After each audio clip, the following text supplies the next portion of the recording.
Assalamualaikum warahmatullahi wabarakatuh. Anak-anakku kelas 3 Al-Balad bertemu kembali dengan Pak Dianto. Pada pagi hari ini kita akan mempelajari pelajaran tema 1 subtema 3 PB2 atau pembelajaran 2. Pada pagi hari ini materi yang kita pelajari adalah PPKN dan Bahasa Indonesia.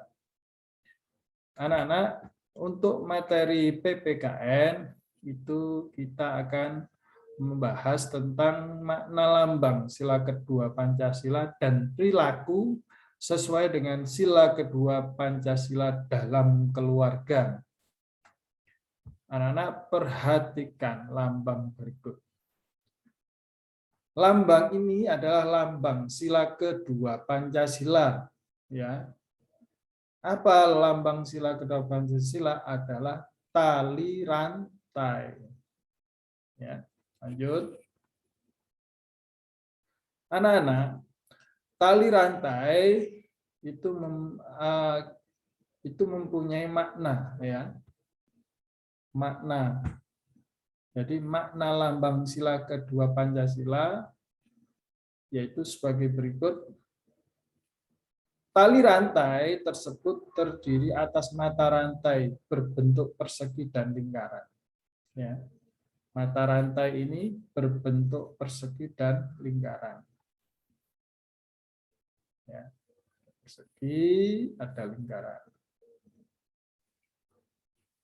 Mata rantai itu melambangkan manusia. Ya. Ini adalah mata rantai. Mata rantai ini melambangkan manusia. Mata rantai persegi ini melambangkan laki-laki, sedangkan mata rantai lingkaran ini melambangkan perempuan. Ya.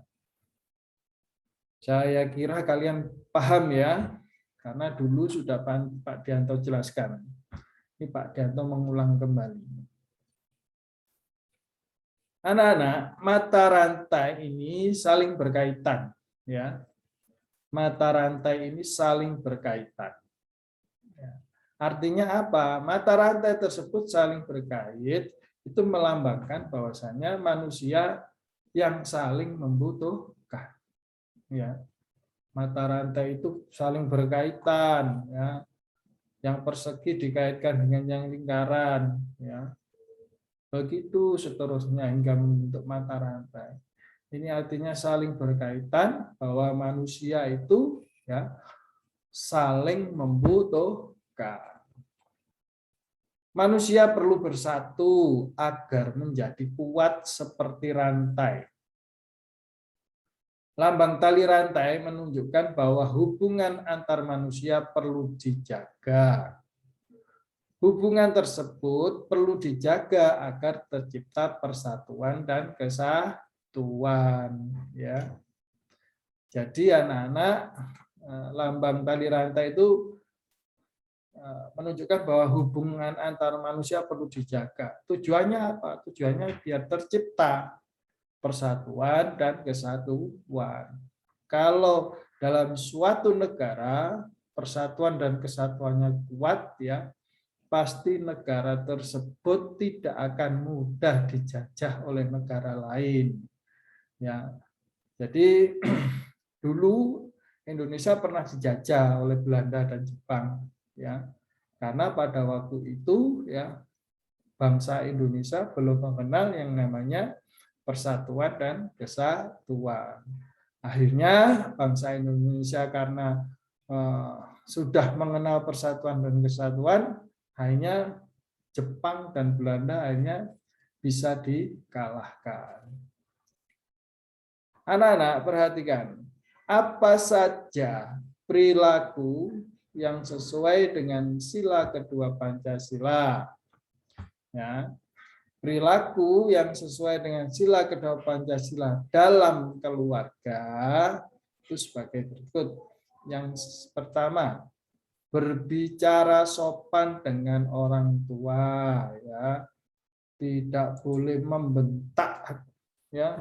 Dengan orang tua tidak boleh membentak, berdosa anak-anak Ya, alangkah baiknya kamu dengan orang tua berbicara dengan sopan ya.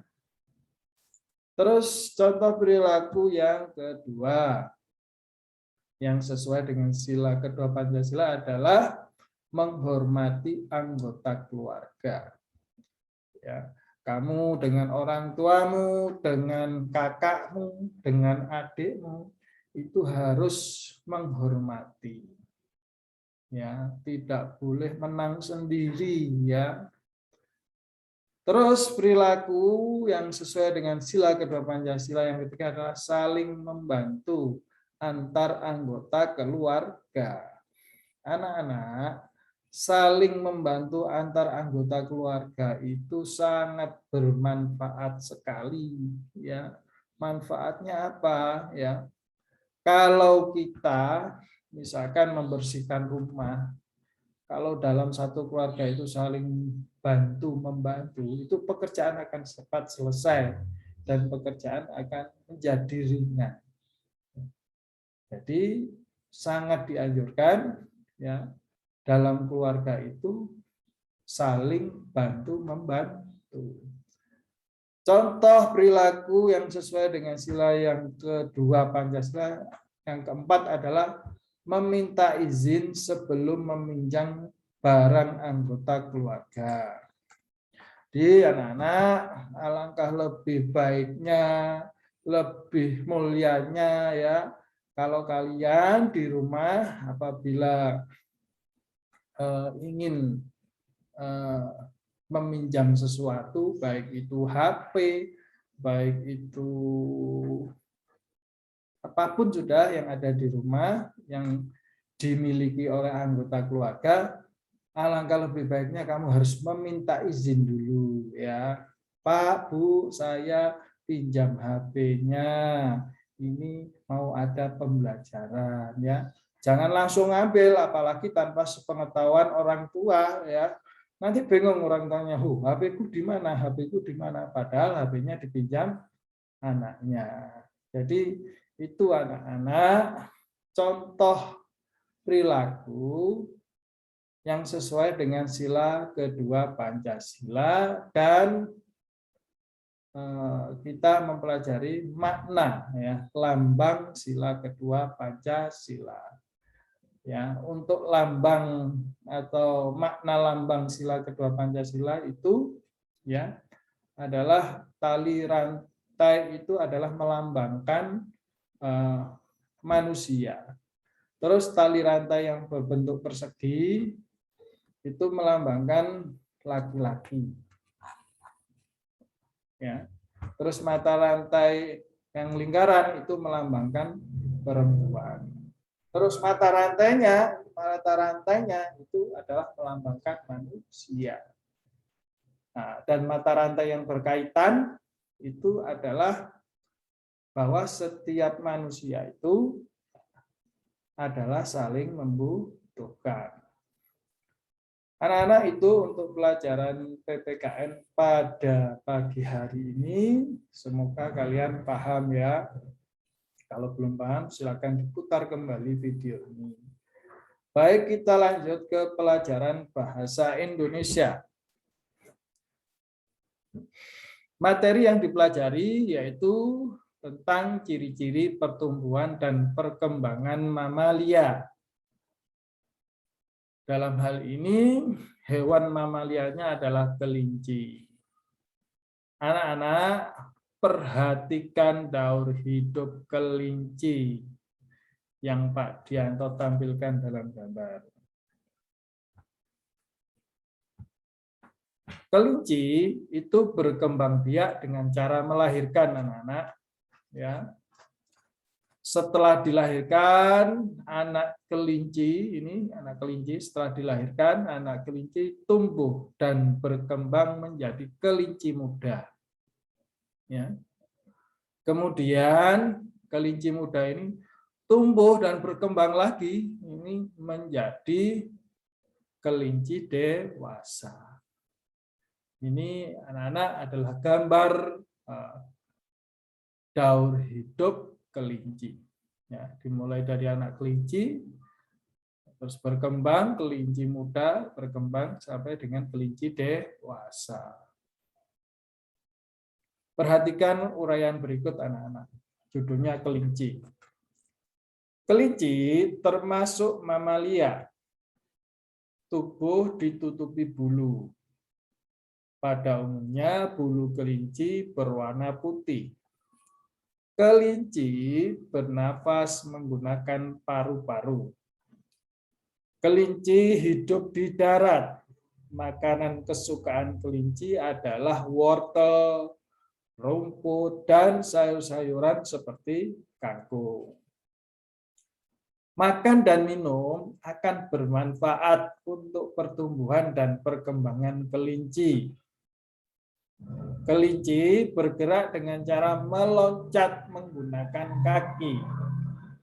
Seperti makhluk hidup lainnya, kelinci juga mengalami pertumbuhan dan perkembangan. Ya. Simak kembali anak-anak. Kelinci berkembang biak dengan cara melahirkan. Anak kelinci yang baru lahir ukuran tubuhnya kecil. Ya. Anak kelinci pun mengalami pertumbuhan.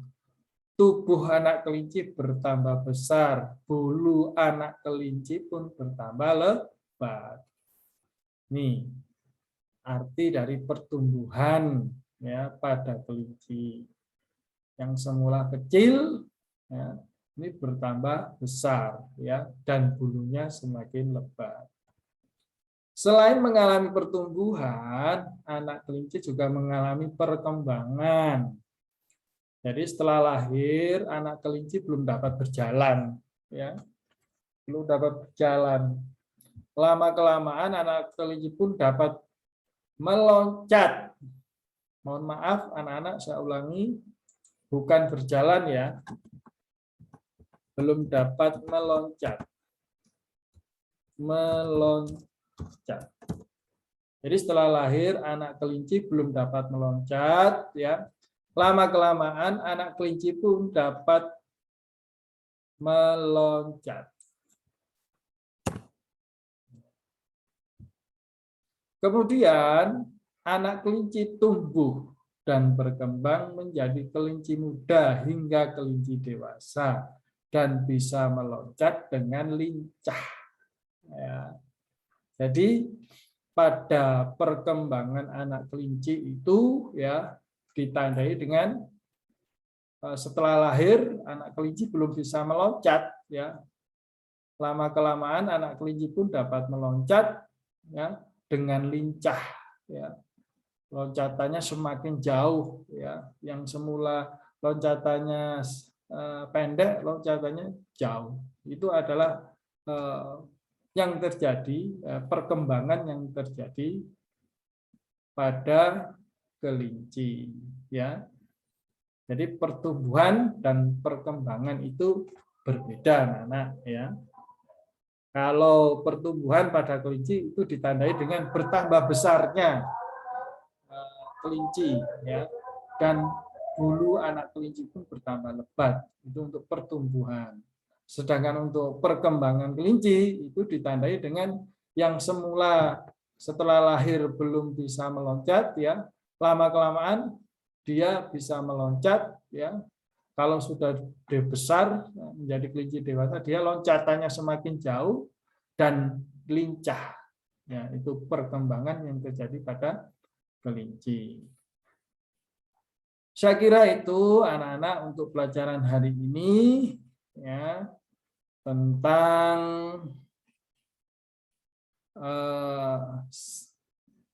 makna lambang sila kedua Pancasila dan perilaku yang sesuai dengan sila kedua Pancasila serta ciri-ciri pertumbuhan dan perkembangan mamalia dalam hal ini adalah kelinci.